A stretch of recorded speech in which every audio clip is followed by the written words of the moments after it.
Olá, sejam muito bem-vindos. Ah, Vamos esperar mais um pouquinho para o pessoal ir entrando.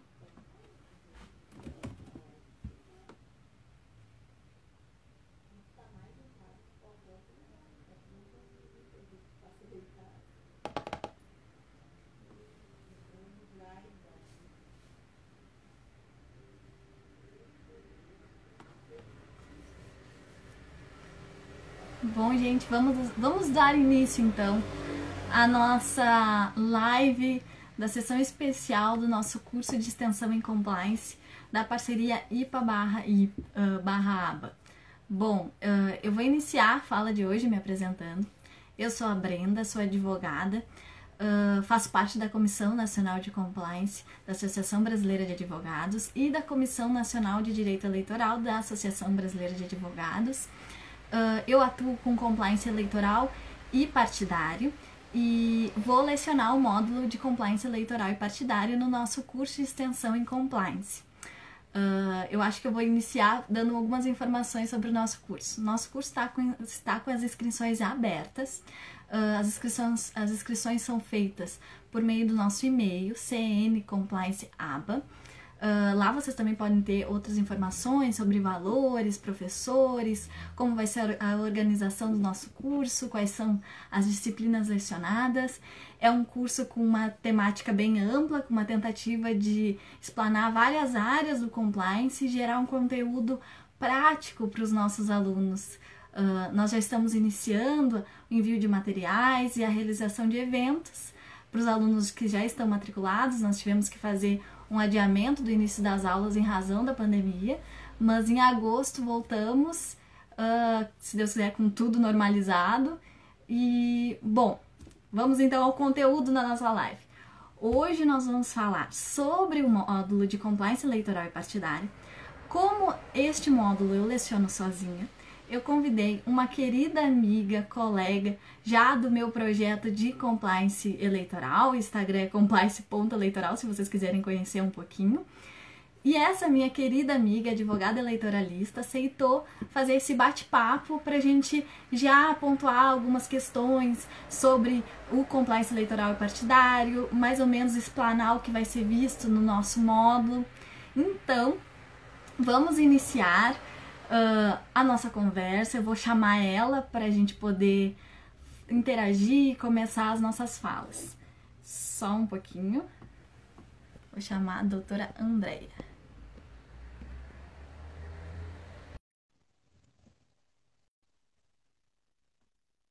Só esperar ela aceitar. Olá, Olá, doutora Andréia, tudo bem? tudo bem? Boa noite. Boa noite! Estamos nos encontrando mais uma vez virtualmente, não é mesmo? Sim, o que é muito prazeroso. Eu vou começar lhe apresentando, né, para que o pessoal saiba, né, da onde veio essa nossa relação. Sim. A doutora Andréia Chagas, ela é a administradora do perfil Direito Público em Análise, e por meio de contatos de internet e de Instagram, nós acabamos nos conhecendo e já fazendo vários projetos juntas. A doutora Andréia, ela é advogada especialista em Direito Público pela Universidade de Anhanguera, UNERP, especialista em Auditoria e Gestão Pública pela Escola de Contas Professor Pedro Aleixo, do TCE Minas Gerais, doutoranda em Ciências Jurídicas pela Universidade Católica da Argentina de Buenos Aires e pós-graduanda em Compliance Público-Privado e Repressão à Corrupção. É procuradora jurídica municipal, presta assessoria a agentes públicos e é advogada eleitoralista. Que honra lhe ter aqui no nosso perfil da Compliance. A honra é toda minha. É um prazer enorme compartilhar conhecimento junto de uma profissional tão competente que eu admiro tanto, né, como a doutora Brenda, e falando desse tema que move o coração, né? É muito prazeroso falar de temas que a gente acredita que representa sim um futuro muito salutar para a nossa democracia. Então é um prazer enorme estar aqui hoje. A gente fala, assim, muito do termo, né, compliance eleitoral e partidário, e não conceituamos ainda. O compliance eleitoral e partidário, a gente chama, existe fontes da doutrina que igualam, mas também existe fontes que o diferenciam. Eu acho importante fazer essa distinção para que a gente consiga entender a amplitude dessa temática. O compliance eleitoral, ele está mais focado no exercício de atitudes de conformidade, de integração durante o período de campanha, para assessoria de campanha, para a postura do candidato, já numa condição de pré-candidato, viabilizando que até a sua tenha uma conduta íntegra no período eleitoral e que isso não lhe gere frutos negativos depois de tomada a posse. O compliance partidário, por sua vez, ele envolve mais a estrutura do partido. Ele tem uma característica mais empresarial, é mais viável a aplicação de todos os pilares dentro do compliance partidário, e ele busca justamente colocar o partido em toda a sua questão administrativa e financeira em conformidade, observando os limites e indicações legais, mas também exercendo condutas morais e democráticas para viabilizar os exercícios subjetivos das normas, como, por exemplo, a ampliação da política, a corrupção de dentro da sistemática partidária. E, apesar dessas temáticas se conversarem e serem necessárias, que uma esteja acompanhada da outra, elas têm essa distinção, que uma seria num período de campanha e a outra seria durante toda a existência do partido. Ele tem, a gente diz assim, existência do partido, mas na verdade o compliance partidário ele é aplicado ao diretório municipal, ao diretório estadual e ao diretório nacional. Claro que a indicação é que venha a ordem de cima para baixo, né? Que todo partido esteja em conformidade. Mas é possível que apenas alguns diretórios de alguns municípios ou de alguns estados apliquem o programa de integridade. Então, tem essa peculiaridade também, que apesar de nós querermos muito que seja algo integral e verticalizado, pode ocorrer só pontualmente dentro de determinados diretórios. Eu acho que é basicamente isso para ambientar o nosso assunto. Isso. A origem do compliance eleitoral e partidário, né? Eles já vieram, doutora Andréia, vendo em outras lives, que essa, se eu não me engano, é a quarta ou quinta live, sobre os módulos do curso de extensão, todos já trataram de alguma área do compliance e claro, sempre trouxeram a origem dessa aplicação. Geralmente, a origem comum é os Estados Unidos, que foi onde nasceu o compliance. Mas o compliance eleitoral e partidário, ele nasce na França e na Alemanha. Não como um dispositivo legal, mas sim como um exercício de existência partidária. Na França e na Alemanha, não existe uma justiça eleitoral tão atuante quanto nós, mas os próprios partidos se autofiscalizam e fiscalizam uns aos outros.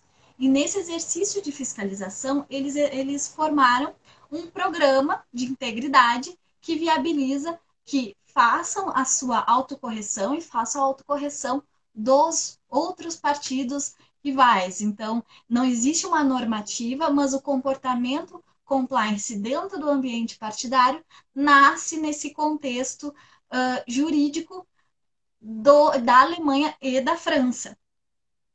No México e na Espanha existe uma justiça eleitoral menos ativa ainda que o Brasil, mas um pouco mais ativa do que na França e na Alemanha. E lá foi desenvolvida uma norma de compliance financeiro para os partidos políticos. Que eles objetivam, né, no ambiente internacional? Que as verbas dos partidos políticos tenham total conformidade no seu uso, sua distribuição, apesar de eles terem um sistema híbrido, onde eles recebem doações de pessoas privadas, né, empresas, o que não é mais possível no Brasil, mas também recebem os fundos públicos, como o Brasil recebe.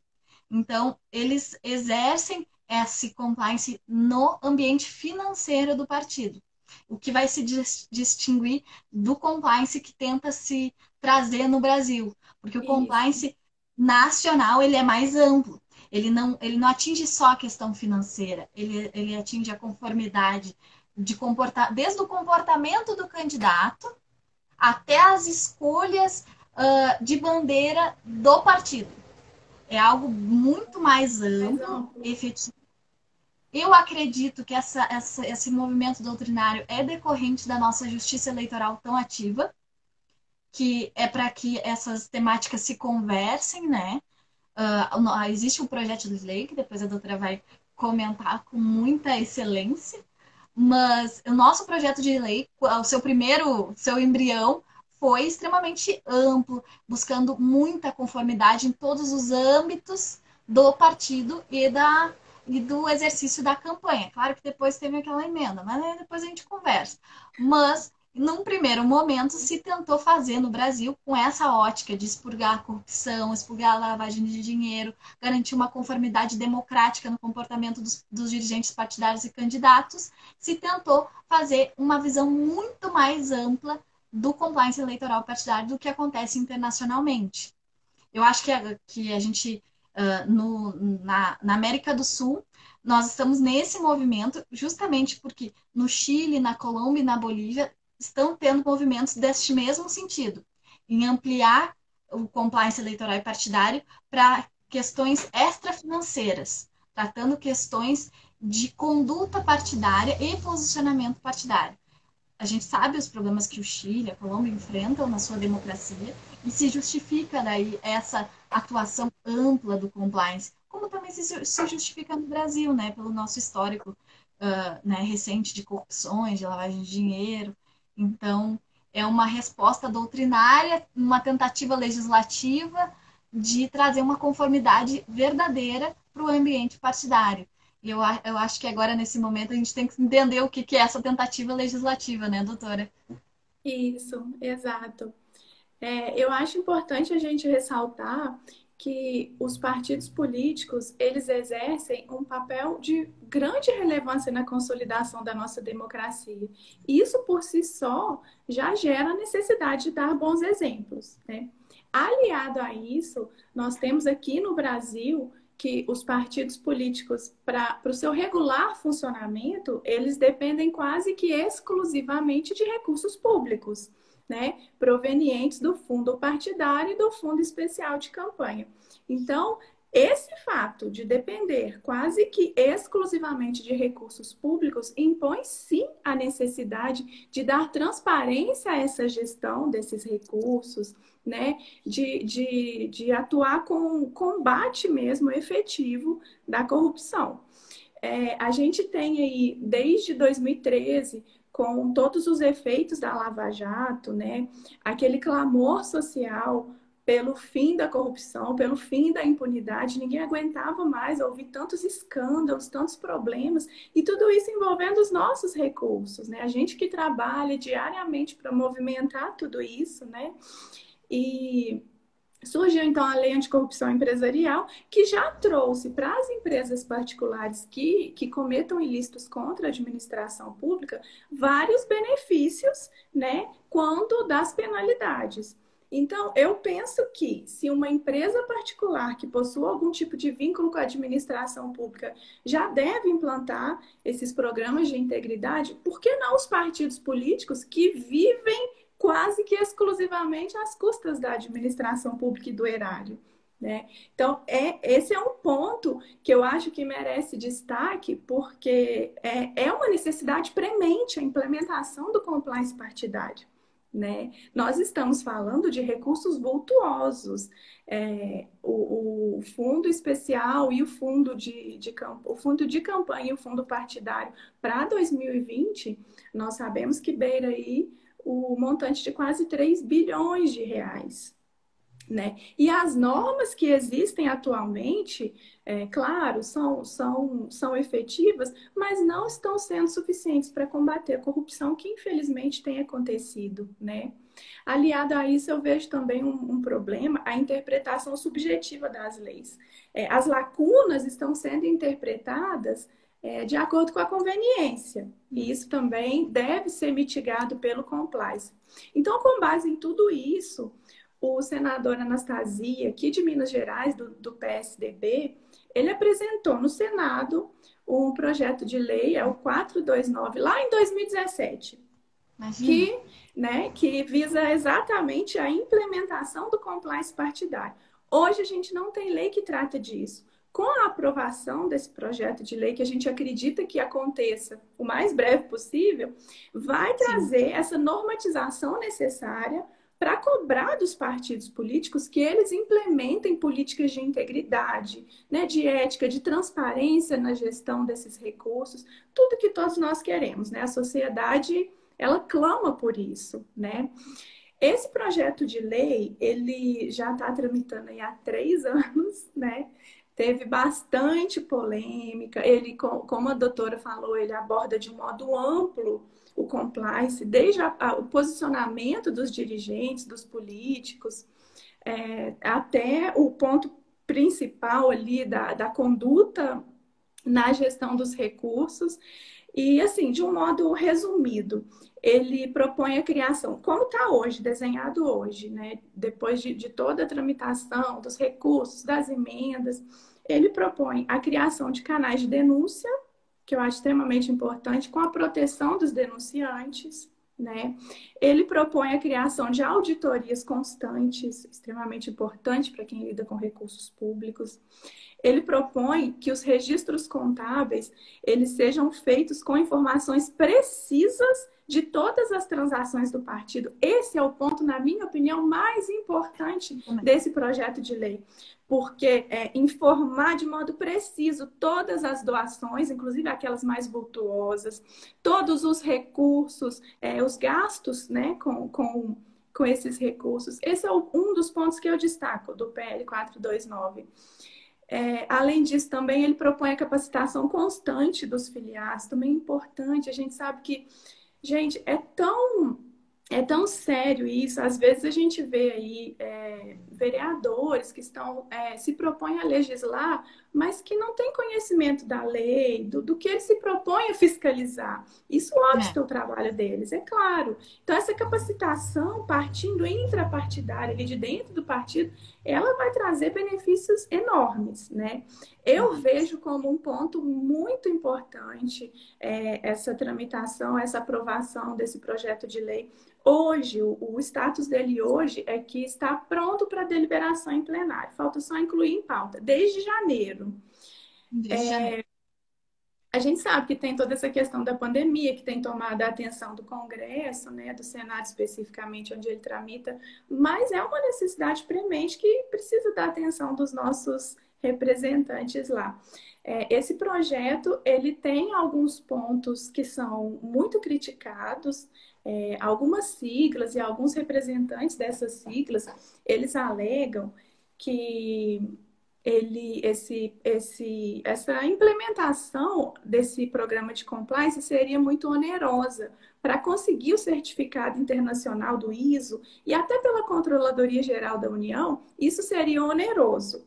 E a alegação dos críticos é que alguns partidos não movimentam recursos públicos e, inclusive, podem apresentar aquela declaração de ausência de movimentação financeira.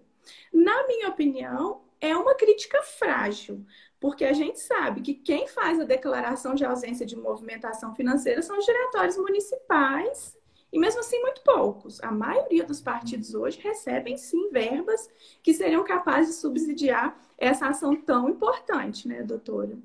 Outro ponto que é muito criticado pelas pessoas que se posicionam contra a aprovação desse PL é o fato de que seria um excesso normativo. Eles alegam que o detalhamento da aplicação dos programas de integridade violaria a autonomia garantida pela Constituição Federal aos partidos políticos.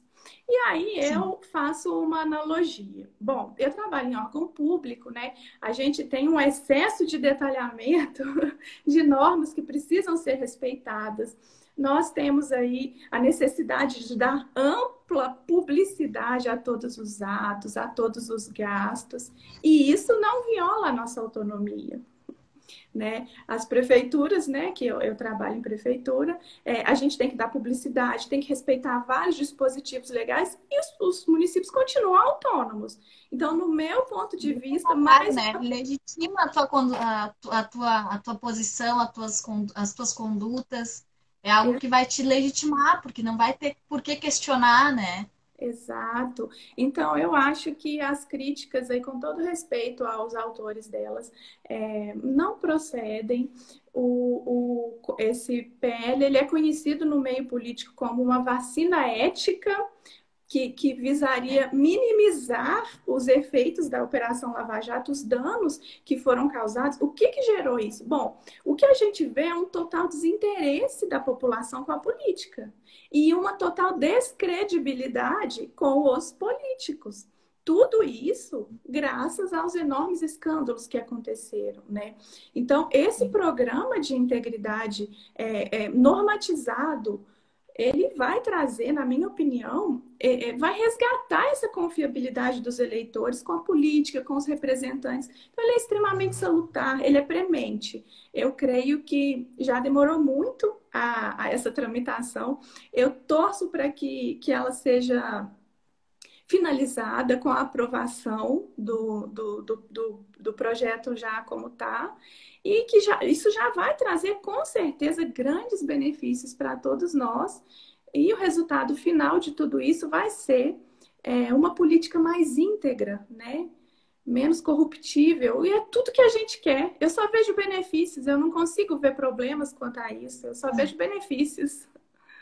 Eu também. Eu costumo dizer, assim, para os partidos políticos, que com o compliance eleitoral e partidário, não apenas vai demonstrar ser íntegro, porque nós sabemos que hoje a integridade, o não ser corrupto, o ser ficha limpa é uma bandeira de propaganda, né? Então, É, ele não só vai poder usar essa bandeira, como vai comprovar o uso dessa bandeira, a legitimidade de usar essa bandeira, tanto o partido quanto os candidatos. Então não é apenas ser íntegro, é comprovar ser íntegro.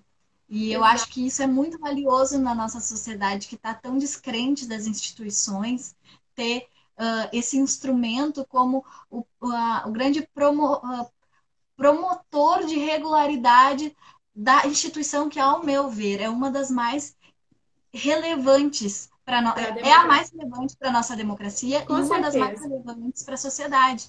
Porque sem partido político não existe democracia. Partido político representa ideologias e é por ideologias que nós somos governados. Então, crer nessas instituições que representam ideologias é crer na própria democracia. E a gente precisa Exato. fortalecer essa ideia. E eu acredito que hoje, como está, é muito difícil mesmo. Que tem que existir um remédio que vá promover essa sensação, não, que não vai ser só uma sensação, né? Vai ser evidenciar uma regularidade normativa, íntegra, ética, a algo que nos é essencial para prosseguir quanto sociedade. E eu vejo também, assim, o projeto de lei, seu embrião, eu acredito que ele foi muito bem montado, muito bem pensado, e pensado com a aplicação de todos os pilares do compliance e trazendo pilares novos no seu texto, e depois a doutrina traz outros pilares. E, claro, teve aquela emenda do projeto que tentou mitigar ele justamente com Isso. essa justificativa de que ele rompe a Violação. autonomia, Isso. mas ele tem que ser muito bem pensado porque os objetivos que ele tenta trazer para a nossa sociedade são muito mais valiosos do que, eventualmente, alguma dificuldade na sua implementação. Eu acho que tudo é difícil se implementar no início, porque tudo tem que Sim, ter um claro. começo e o começo é É, fácil. o que tem que ser Mas levado em conta é que nós estamos, o bem maior que a gente está tutelando é a probidade no gerenciamento de recursos muito vultuosos, né? E Sim, isso supera qualquer dificuldade inicial. Eu claro. achei interessante que a falta de políticas de compliance, inclusive, foi munição na briga do atual presidente Bolsonaro com o partido dele, né? Ele alegou que não havia transparência nos gastos do partido. Isso foi, inclusive, o motivo ali da briga entre eles. Eu vejo o compliance partidário como a solução para essa nova política que todos os candidatos falam, mas que efetivamente ainda não está sendo aplicada.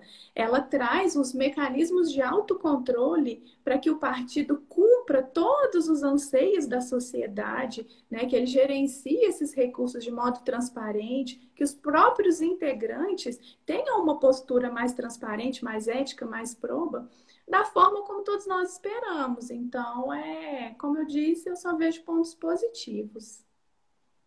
Nós saímos do discurso político e vamos ver isso na prática, né? Toda essa integridade, Exato. essa corrupção, essa transparência, o compliance vai permitir que exista na prática.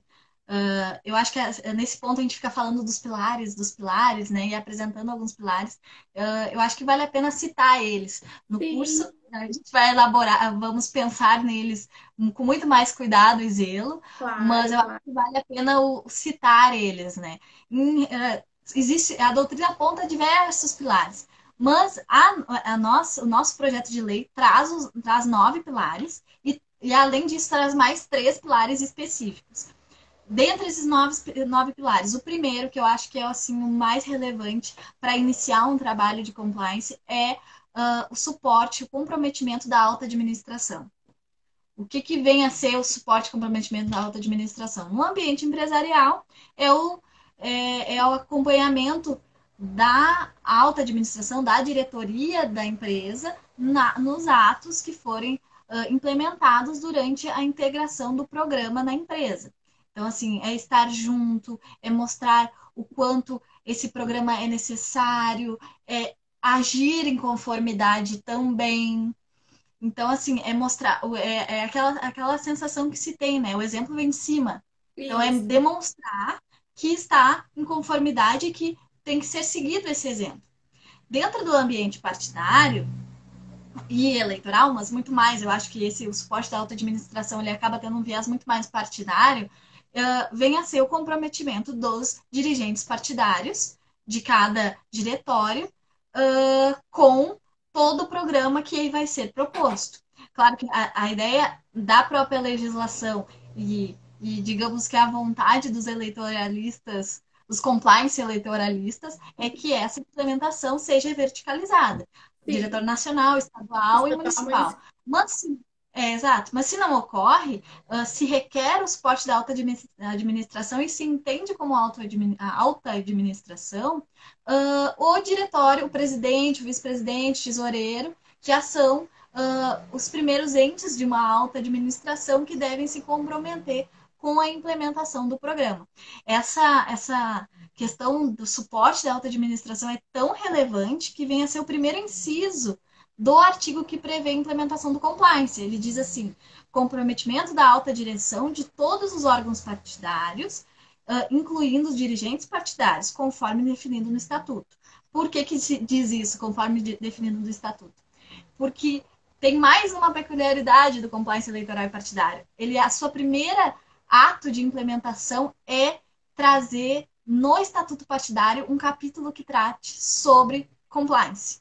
Então, é o primeiro ato do compliance eleitoral e partidário é prever ele dentro do Estatuto.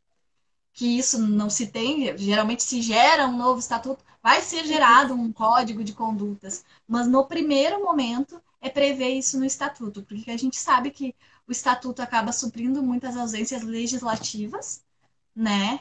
E por suprir muitas ausências legislativas, o primeiro ato de implementação do compliance é a alteração do estatuto. Por isso que se requer tanto que o Diretório Nacional esteja nesse movimento, Envolvido. porque a gente precisa do Diretório Nacional para fazer a alteração do estatuto. Eu só vou tentar organizar assim, ó. Pessoal, as perguntas vocês vão lançando, eu vou juntando elas e ao final nós respondemos, né, doutora? Sim, Pra claro. Eu gente não estou conseguindo ver. ia perguntar. Ah, tá. Doutor Carlos. Aham. Isso. Sim, a gente aborda Ah, no final, com certeza. exato. O segundo pilar é a avaliação dos riscos. É uma fase preliminar de implementação do programa, onde se senta, se verifica quais são os riscos que a empresa, no caso, né, a empresa está tendo para fazer a implementação, quais são as consequências, quais são os vícios que podem ser encontrados. Dentro do partido também é feita essa análise de riscos. É também verificado quais são os vícios do partido e quais serão as possíveis medidas que vão poder corrigir esses vícios dentro da estrutura partidária em que se propor fazer o programa de integridade. O terceiro é que depois de visto quais são avaliados quais são os possíveis riscos e medidas, é começar a elaborar o código de conduta e as políticas de compliance para aquele ambiente partidário, aquele diretório estadual, aquele diretório nacional. Nisso, a nosso projeto de lei traz que a elaboração de padrões de conduta, né, o código de ética, política e procedimentos de integridade, que vão envolver não só os dirigentes e não só os candidatos. Eu acho isso incrível, né? Vai envolver todos os filiados, os colaboradores, os administradores, independentemente do cargo que eles vão exercer ou a função. E também vai refletir para terceiros que vierem a prestar serviços ao partido, aos candidatos e aos filiados numa condição de apoiador, por exemplo, se o filiado for auxiliar algum candidato em alguma campanha, também todos devem estar em conformidade. Tem essa ampliação dos sujeitos passivos do nosso programa de integridade. O quarto, né? Eu já estou no quarto, né? O quarto pilar seria os controles internos. Seria lá na avaliação de risco, nós vimos quais seriam as medidas necessárias para suprir os riscos, os eventuais vícios da nossa instituição. Então, aqui no controle interno, a gente vai fazer, tentar corrigir esses vícios para que eles não tenham reflexos ilícitos que venham a ser apurados num possível procedimento administrativo ou judicial. É um momento que vai se tentar controlar situações para evitar o nascimento de condutas, no caso da justiça eleitoral, de corrupções, de lavagem de dinheiro, seria esse momento dos controles internos. O nosso projeto de lei traz a estrutura do controle interno e quer que ela assegure uma segurança na realização dos objetivos relacionados às operações, divulgação e conformidade da legislação. Então, ele não vai só fiscalizar, como ele também vai promover as melhores práticas para as condutas partidárias ou eleitorais. Ele vai ter esse duplo sentido de fiscalizador e promotor de boas condutas. Nesse ambiente vem o nosso no nosso quinto pilar, que acaba sendo, eu acredito que ele é um pouco concomitante com os controles internos, que é o treinamento e a comunicação, né? Formado o nosso código de conduta, nós temos que deixar ele público para todos os sujeitos passivos do nosso programa de integridade. Então, é fazer curso, é para produzir materiais, produzir cartilhas, divulgar palestras, fazer lives, né? Estamos nesse momento de pandemia, a live é um ótimo instrumento para divulgação de conteúdo. E por que não fazer um treinamento com seus sujeitos de programa de integridade, talvez num ambiente mais reservado, usar os outros meios digitais que permitem que só determinadas pessoas entrem, mas deixar público e demonstrar como fazer, demonstrar que deve ser feito e como fazer, né? O projeto de lei também prevê os treinamentos periódicos, que além disso, né, não só ensinar como fazer, como periodicamente renovar esses ensinamentos, aperfeiçoar isso, crescer o compliance pelos próprios sujeitos passivos do compliance. Muitas vezes os dirigentes partidários não vão conseguir passar para o compliance office todas as peculiaridades daquela região, todas as peculiaridades daquele grupo de filiados, todas as necessidades para se tornar cada vez mais transparente, mais íntegro, e isso pode vir nos treinamentos. Podem vir por meio das pessoas, dos sujeitos passivos, que vão trazer assim as preocupações deles, quais são os reflexos que para eles precisa ter mais transparência, pontos que vai sempre aprimorar o programa de integridade. Nisso, falando em aprimoramento, nada melhor do que o canal de denúncias, que é o momento que nós vemos, ficamos sabendo, né? Entra em contato o que está errado. Às vezes, claro, a gente tem o denúncia como um sentido pejorativo, mas muitas vezes pode vir uma ideia, pode vir uma possível melhora em algum ponto, não precisa necessariamente ser uma denúncia, mas o que o canal de denúncias precisa ser? Anônimo. Esse é o maior ponto, ele precisa ser anônimo. Para quê? Para viabilizar que a pessoa que vai fazer a denúncia não sofra nenhuma represália. Claro que vocês vão pensar assim, no ambiente corporativo isso faz sentido, porque o colaborador não vai querer ser menosprezado, desprezado por alguma eventual denúncia que muitas vezes faz contra o seu próprio superior, né?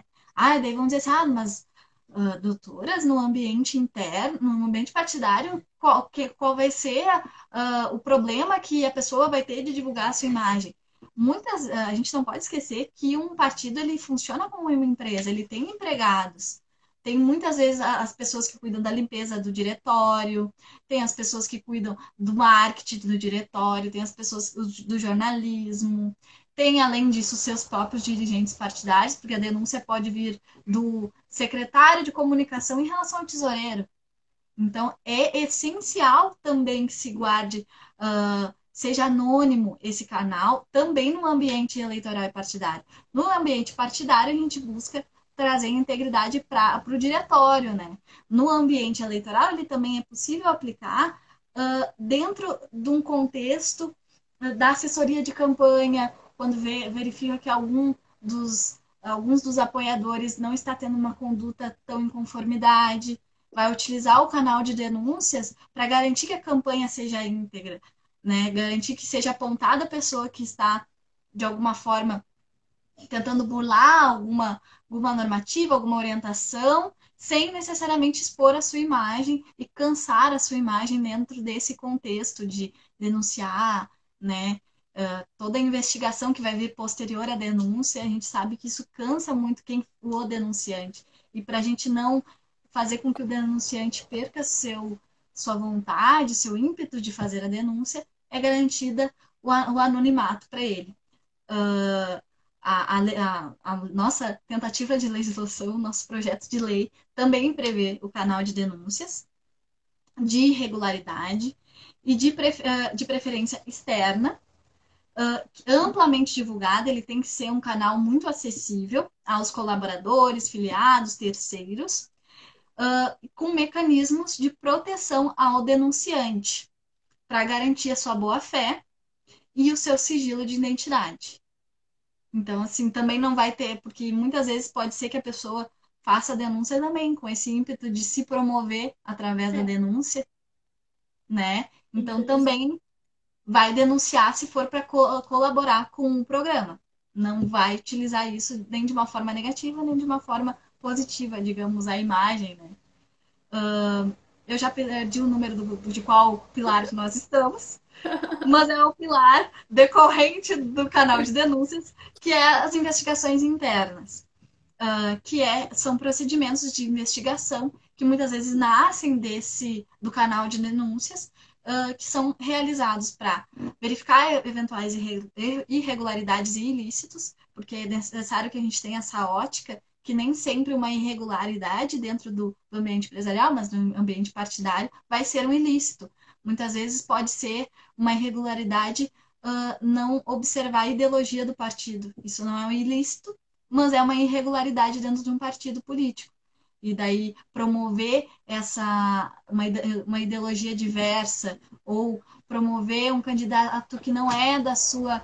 Eu vi isso nas eleições passadas do município que eu resido, exatamente isso. Era um candidato da proporcional, um vereador, que fez materiais de campanha com o candidato a prefeito de outro partido. E tinha um candidato na sua majoritária. Isso não é compliance, não é ilícito, mas não é compliance. E não seria uma regularidade. E isso acabou gerando depois a expulsão dele, mas seria algo que ocorreria muito mais rápido dentro de uma ideologia compliance, talvez não fosse corrigido muito antes, não precisaria esperar todo um procedimento partidário de exclusão, teria ocorrido isso, uma verificação muito mais célere disso, por um próprio canal de denúncias, porque qualquer morador que visse aquilo, pensou que aquilo não estava certo, poderia fazer a denúncia e corrigir isso antes de virar mais uma imagem. Aqui na cidade acabou virando uma chacota ao partido, né? Ele acabou ficando com uma imagem de que o candidato só utilizou o partido, sabe? Não é um candidato que compactua com as ideias do partido. Então, evitaria isso se tivesse um programa de integridade e fosse feita essa investigação interna e corrigida essa irregularidade, não ilicitude, com procedimentos internos e muito mais céleres, né? E o projeto de lei segue essa ótica, inclusive eu vejo que ele traz de duas formas as investigações internas, traz num procedimento padrão de investigação interna e também traz nas medidas disciplinares na hipótese de comprovada violação ao programa de integridade. Então, traz a investigação e traz a viabilidade de compor medidas disciplinares para esse candidato, filiado, dirigente. Agora, eu acho que é um ponto mais... Pode falar, doutora. Um ponto mais importante que, do ponto de vista de efetividade do projeto, é exatamente que ele prevê punições para o caso de descumprimento, porque não adianta nada a gente ter a regra, mas não prever a penalidade. Infelizmente, a gente sabe que, se não houver penalidade, vai continuar sendo descumprido. Então, a previsão de exclusão do filiado, a previsão de ficar impedido de receber as verbas do fundo partidário de 3 a 12 meses, eu tenho certeza que vai ser aí mais um meio de compelir os filiados, toda a agremiação política, a respeitar esse programa de integridade, né, doutora? Eu também acredito nisso, assim. A legislação traz essa previsão de suspensão do fundo partidário para o diretório que não observar as medidas compliance. E eu acho muito interessante que, não sei se passa, né? Mas o que eu achei, assim, salutar interesse é o seguinte: o estadual fiscaliza o municipal e o nacional fiscaliza o estadual. Se o estadual, na fiscalização do municipal, do diretório municipal, verificar que aquele diretório municipal não está com algum equívoco no seu programa de integridade, não está aplicando ele efetivamente, ele já pode suspender o fundo partidário ao município. Se ele não suspender o fundo partidário para o município, o partido todo é prejudicado. Se for verificado que aquele município não cumpriu e que o estadual sabendo, o diretório estadual sabendo, não fez a suspensão do fundo partidário, todo partido vai ter o fundo suspenso. Então, eu acho assim que a legislação... tem penalidade pela ação e pela omissão também, né? Isso é muito importante. Pela ação e pela omissão. Exatamente. Foi um projeto, geralmente eu sempre julgo os projetos quando eles nascem, né? Eu acho assim, sempre tem que melhorar, o diálogo vai melhorar. Mas esse é uma exceção que não, tá tudo bem, continua, deixa ele. Porque realmente ele foi muito bem pensado nesse contexto, assim. Porque muitas vezes a gente vê justamente isso acontecer. A estadual se preocupa com a sua própria manutenção, né? Com seus próprios problemas, porque daí nas eleições gerais a estadual acaba agindo muito, porque precisa eleger um governador, senadores, deputados, e acaba esquecendo os municípios. E não, é trazer essa ideia verticalizadora do partido. Vocês existem de uma forma nacional, estadual e municipal. Então tem que se preocupar com a regularidade do teu diretório municipal. Senão não tem um diretório municipal naquela cidade. Se não for para ser um diretório íntegro, probo, que vai contribuir para a região, não exista. Não é obrigatório que todas as cidades tenham todos os partidos, né? Então, é uma questão muito interessante para ser pensada, né? Que se tornar os diretórios ativos para a própria sociedade, porque se a gente for pensar os diretórios partidários, eles são o acesso mais simples da sociedade a determinado candidato. Exato, a determinado projeto, porque nem sempre lá o fulaninho da cidadezinha pequenininha não vai ter acesso ao deputado federal. Como é que ele vai fazer isso? Vai fazer por meio do seu diretório municipal. Exato. E é necessário ter essa comunicação, esse acesso. Políticos são prestadores de serviço público. Eles têm que dar um retorno para a sociedade sobre o seu exercício de mandato, como se fosse um servidor aprovado em concurso público, como se fosse aquele que lhe atende lá na prefeitura, que lhe atende nos órgãos de previdência. É a mesma coisa. Não é porque ele está lá longe em Brasília que ele deixa de ser acessível. Ele é acessível e o seu diretório municipal está aí para isso, para fazer com que ele seja acessível mesmo. E eu acho que até isso, o programa de integridade no ambiente eleitoral e partidário faz. Fortalece os diretórios, né? Faz com que eles se tornem ativos, não fiquem esquecidos em comissões provisórias eternas. E a gente fortalecendo o partido político no sentido democrático, institucional, íntegro, a gente fortalece a nossa democracia. O fortalecimento dos partidos políticos não está pela ampliação dos valores a eles serem destinados, está justamente pela valorização da sua condição institucional, que se faz por meio da normativa, se faz por meio de estabelecimento de uma administração adequada para eles também. Né? A gente tem que refletir os princípios da administração pública dentro dos partidos políticos, porque eles administram dinheiro público. Exato, claro. Acho que agora eu vou para aquele que eu acho que é o mais caro de todos, o mais necessário de todos e o mais utilizado de todos, que é o do diligence, né? Fazer diligência sobre os teus prestadores de serviço, saber se eles também estão em integridade. E eu acho que isso inconscientemente, né? Vamos dizer inconscientemente, mas vamos dizer, o TSE já vem desenvolvendo essa ótica da necessária do diligence nas prestações de serviços, notadamente de campanha, desde 2016, quando eles implementaram aquele sistema de conversa de dados com todos os bancos de dados nacionais, em que verificam a regularidade das doações, verificam a regularidade dos prestadores de serviços. Esse sistema chamado ODIN, ele gera as inconsistências, demonstra para o servidor da Justiça Eleitoral as inconsistências, o servidor autua um processinho e pede explicações para o partido, para o candidato, antes mesmo da prestação de contas. E tudo isso depois é anexo na prestação de contas. Então, assim, o próprio TSE já está fazendo um due diligence obrigatório nos partidos e nos candidatos. Que é isso, assim, verificar se o CNPJ está correto, se está ativo, né, na Receita Federal, se não tem nenhuma irregularidade, se aquele doador pode doar, se ele está doando dentro do limite legal, se ele não é beneficiário de nenhum programa de assistência, se, sendo desempregado, possui como comprovar uma renda. São questões interessantes que geram já anotações no partido, que podem gerar inconsistências na prestação de contas, que geram desaprovações, que podem gerar investigações. Então, é coisas que legalmente já estão acontecendo e ninguém percebeu que já é um compliance. Já é uma ideia compliance pela própria TSE, essencial para a regularidade das contratações e essencial para a nossa democracia.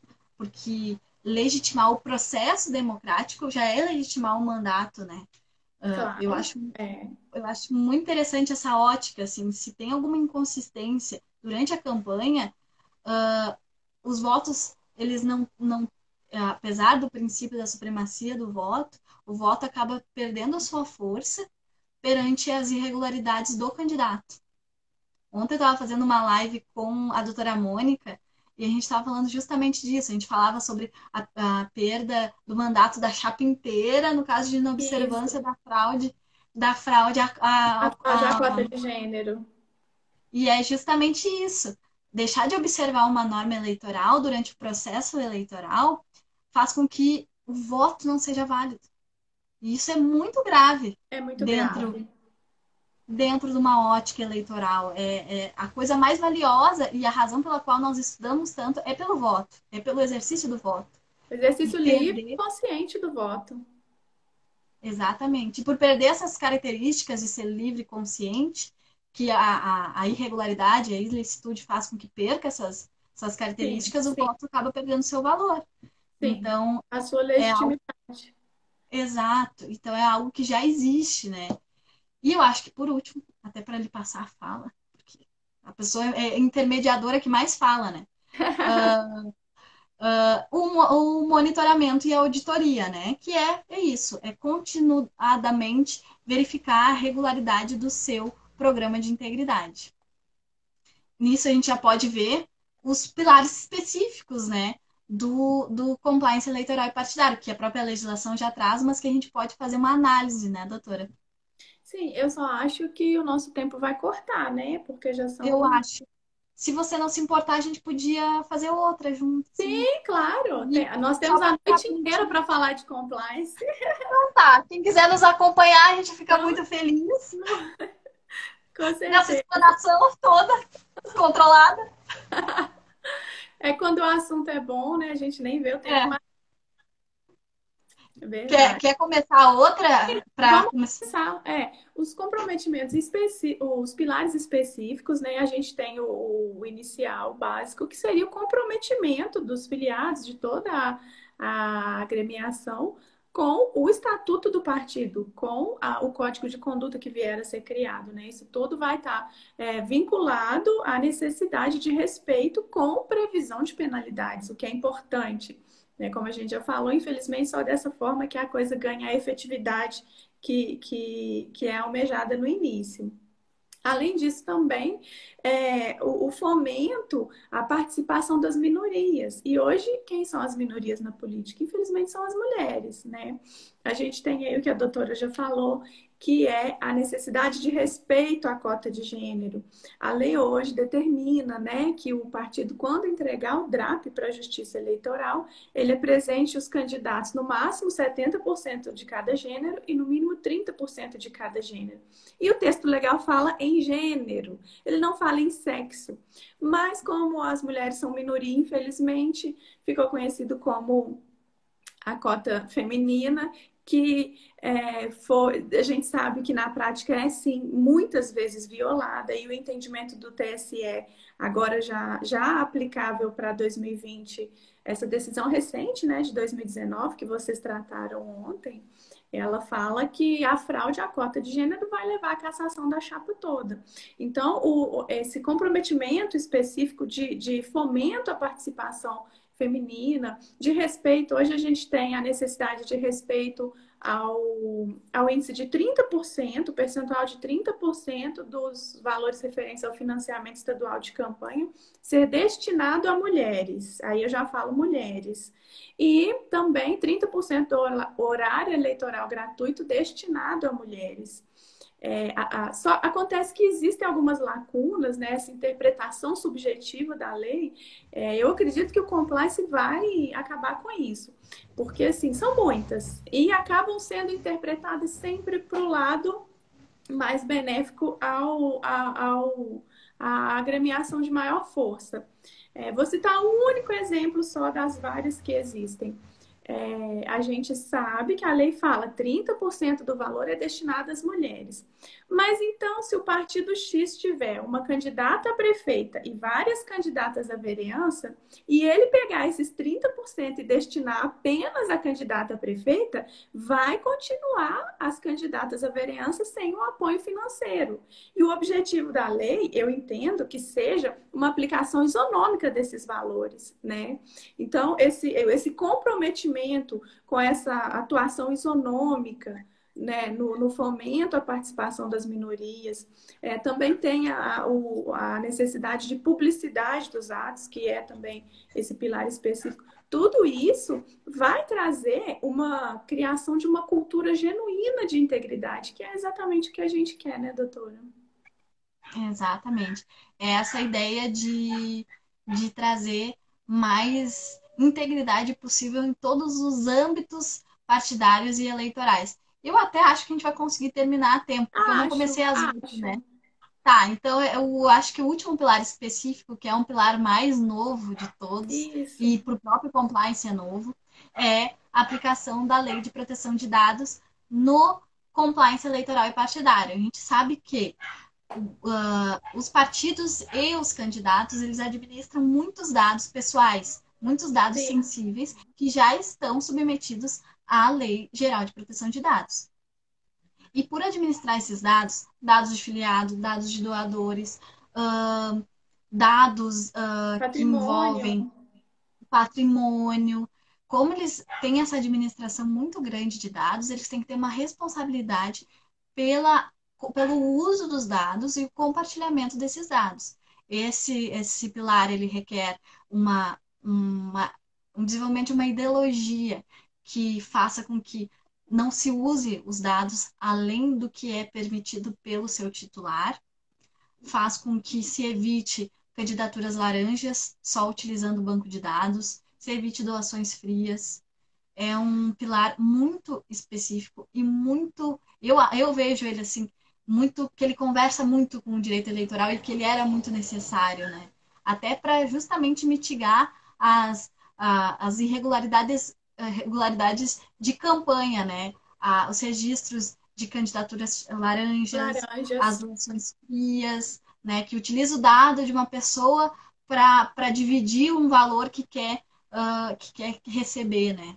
É uma dificuldade muito grande, eu acho que acontece muito nas cidades pequenas Sim, também, eu acho sim, que sim, tem bastante infelizmente, sim. frequência para cumprir a cota. Então, a LGPD vem para mitigar essa, essa falta que o nosso compliance estava necessitando. Eu acho que esse pilar é muito interessante, tem que ser muito estudado, é muito novo. Claro. Existe pouquíssima doutrina, mas é algo que não é porque não existe doutrina que a gente não tem que se pensar e conversar, né? Talvez Pelo até fazer contrário, a doutrina. é, Exato. E eu acho que, bom, nós fechamos, né? fechamos. Fechamos o que nós tínhamos de ideia para passar para vocês sobre o módulo de compliance eleitoral e partidário. Juro para vocês que tem muito mais a ser visto, a ser conversado, a ser pensado, a ser estudado, a ser escrito. A gente passou só, né, doutora? Apesar Superficial. de 1 hora, nós passamos Sim, só superficialmente sobre os pilares gerais, os pilares específicos, a história, e a gente espera ter levantado uma curiosidade aí. Eu estou aí, a doutora está aí para o que vocês com precisarem. certeza. Eu A peço gente vai licença até. depois respondemos as perguntas por direct, né, doutora? Porque não vai dar tempo. Isso, nós respondemos depois para dar tempinho, assim.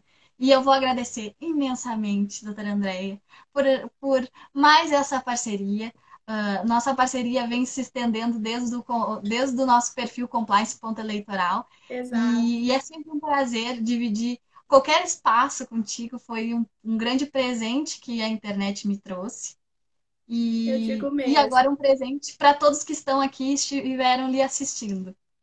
Eu digo mesmo, é uma honra muito grande tratar desse assunto tão relevante e acompanhada dessa amiga tão querida, tenho certeza que a gente ainda vai trabalhar muito, muito, muita coisa boa para o pessoal aí que tiver interesse. E como você falou, espero que tenhamos despertado a curiosidade dos colegas que não conheciam o tema, porque ele é apaixonante. Ah, apaixonante. Então, assim, mais informações do curso, vocês peçam pelo cncomplianceaba@gmail.com. E eu vou encerrando, porque nós estamos muito em cima Estamos do com o tempo. tempo Então, estourado. muito obrigada, doutora Andréia. Muito Eu obrigada que a todos que estiveram agradeço. aqui conosco. E nos vemos por aí. Exato. Tchau, tchau. Tchau.